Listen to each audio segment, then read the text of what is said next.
Good afternoon, ladies and gentlemen. My name is Ricardo Batista, and I'm here to present the paper entitled Design Optimization of Cruciform Specimens for Biaxial Fatigue Loading. I'll start by a brief introduction, followed by the presentation of the cruciform specimen design, the multi-objective optimization used, including the direct multi-search algorithm we used in the optimization, followed by our optimization goals and the specimen optimization results, including the arm thickness influence, the spline exit angle and center spline radius influence, and of course the stress distribution on the specimens. I will end the presentation with the conclusions. The study of biaxial fatigue loading behavior of aluminium alloys or composite materials is very important. One of the major applications of these materials is the aviation industry, and the fatigue crack initiation and fatigue crack propagation behavior is very important. A new generation of in-plane biaxial fatigue testing machines has led to the development of new specimen designs. But the lack of design standardization is one of the main reasons for this paper evolution, where the optimization of different material thickness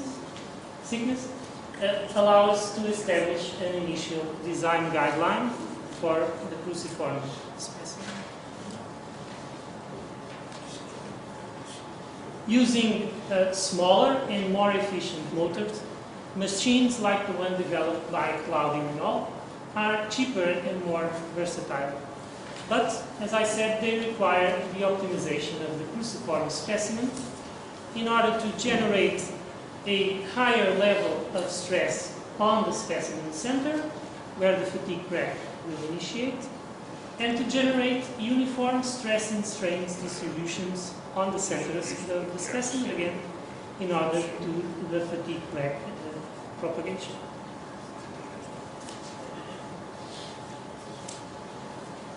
So the base design of our specimen is the cruciform design, but we used two different and unique features to achieve our goals. One of them is an elliptical fillet between the specimen arms in order to reduce the stress concentration between the arms and to guarantee that the maximum stress will occur always on the specimen center. And in second place, we used a revolved spline with a tangency of 0 degrees at the center to reduce the thickness of the specimen at the center again, in order to achieve a very uniform stress and strain distribution.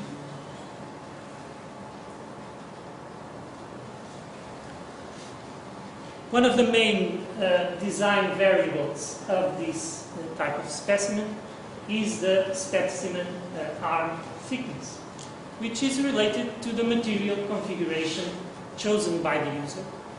In order to represent the commercially available materials, we used the RENARD series of preferred numbers in order to define several base variables for the material arm thickness. Ranging from 1 to 10 millimeters, we covered the majority of the available aluminium alloy thicknesses, as we obtained one optimal geometry for each material thickness. The reduced center thickness, or the specimen minor thickness on the center, was not considered to be a design variable. We verified that this variable dominates all the others, which means that it always assumes the lowest value possible. Therefore, we consider it to be fixed as a ratio of the arm thickness, ranging from 15 to 17%, as we can see here on the table.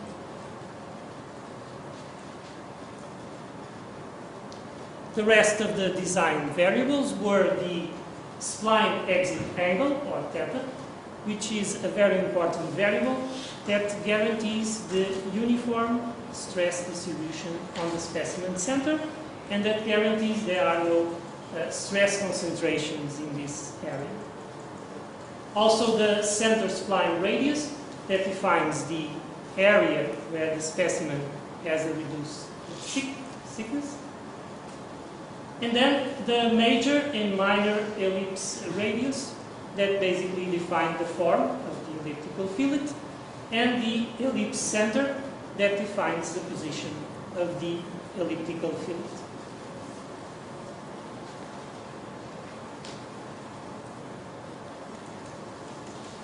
So in order to solve the problem and determine the optimal solutions for every one of the material thickness, we considered or we used a multi-objective optimization. And I'm sorry about the equations. They were defined on the computer, but they are not defined here. We understand. So we used a multi-objective optimization solution technique to obtain our optimal solutions. In this type of problem, we have to find the design variables, let's call it N design variables, that minimize the K objective functions. The problem is that sometimes these functions, our objective functions, have conflicting goals. And therefore, it's very hard to characterize the global and local optimum.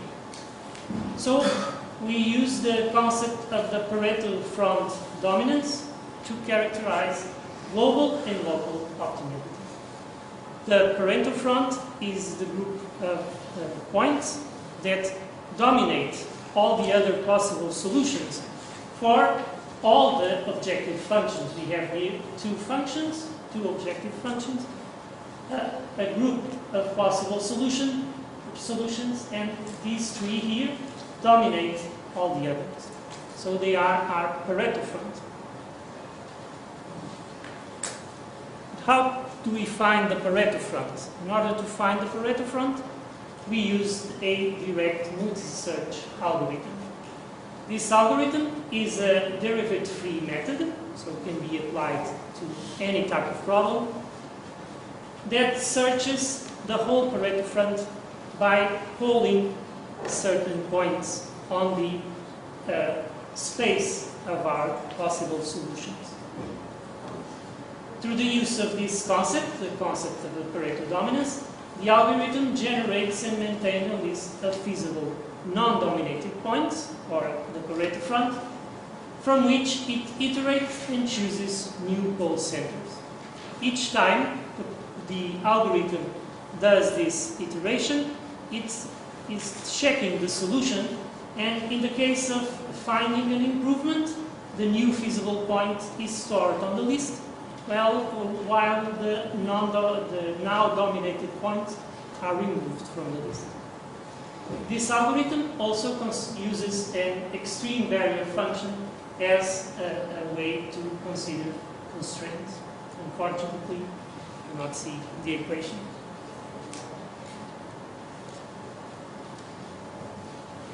So, in order to put all these strategies in place, we use the MATLAB to run the DMS algorithm and to calculate the objective function. And in order to calculate this function, Python is used to generate the finite element model, and Abacus is used to run the finite element problem solution. A simplified version of the geometry was modeled. 1/8 only of the geometry is modeled, while symmetry boundary conditions are applied to the 3 symmetry planes. 2 different types of loading conditions were used. One is an in-phase loading with 1 kilonewton applied in both directions, while the second one is an out-of-phase loading condition with 1 loading reversed. As mentioned before, the material considered in this optimization was aluminium alloy.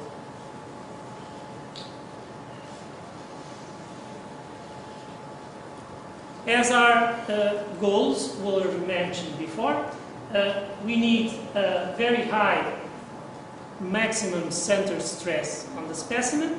So this is our first objective function.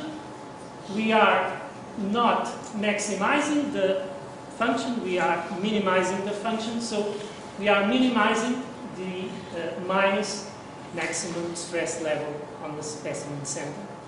And as our secondary objective function, we are minimizing the maximum stress difference on the specimen center, and we consider a 1 millimeter radius right here on the specimen center, where we can calculate the stress differences and minimize that function.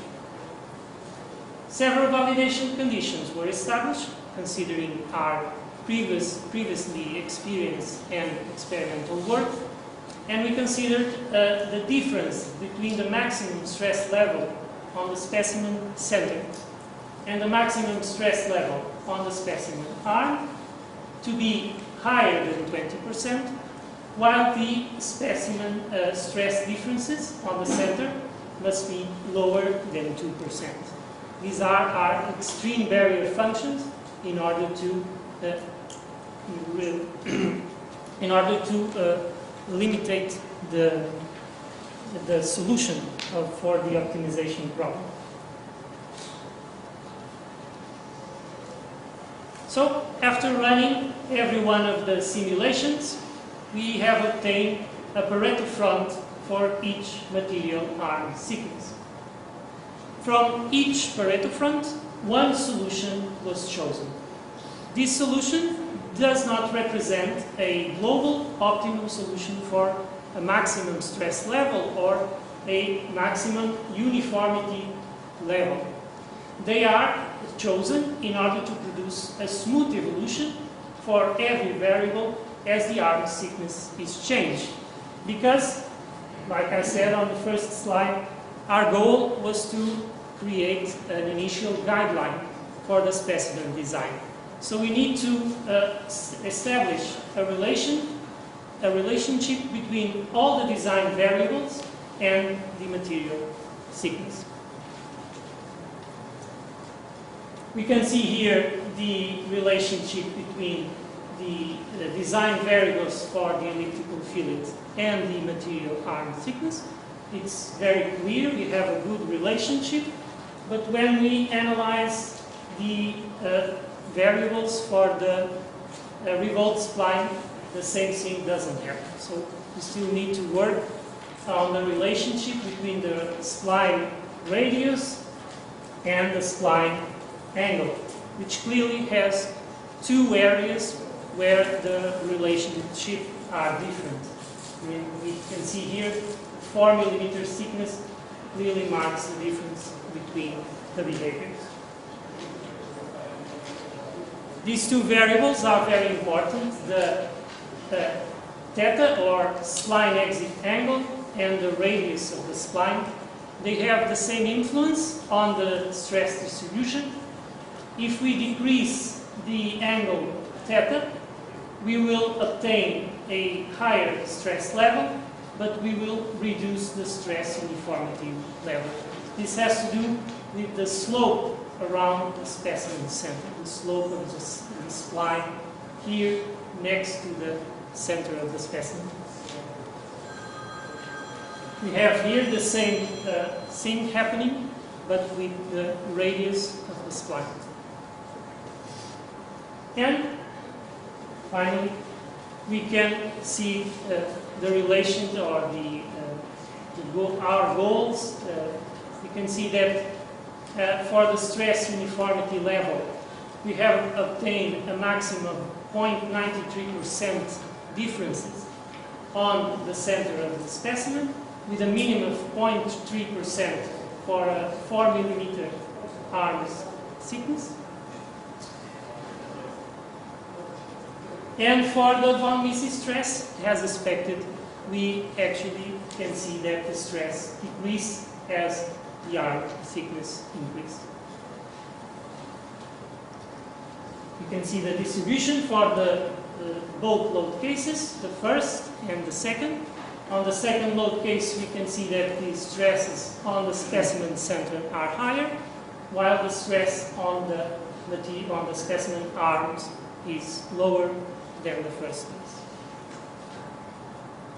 And finally, our initial guideline for the specimen design, where we can see all the design variables defined as a function of the chosen material thickness.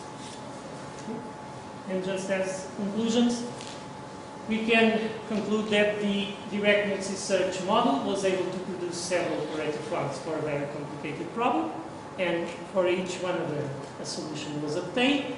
This is a function of the material arm thickness.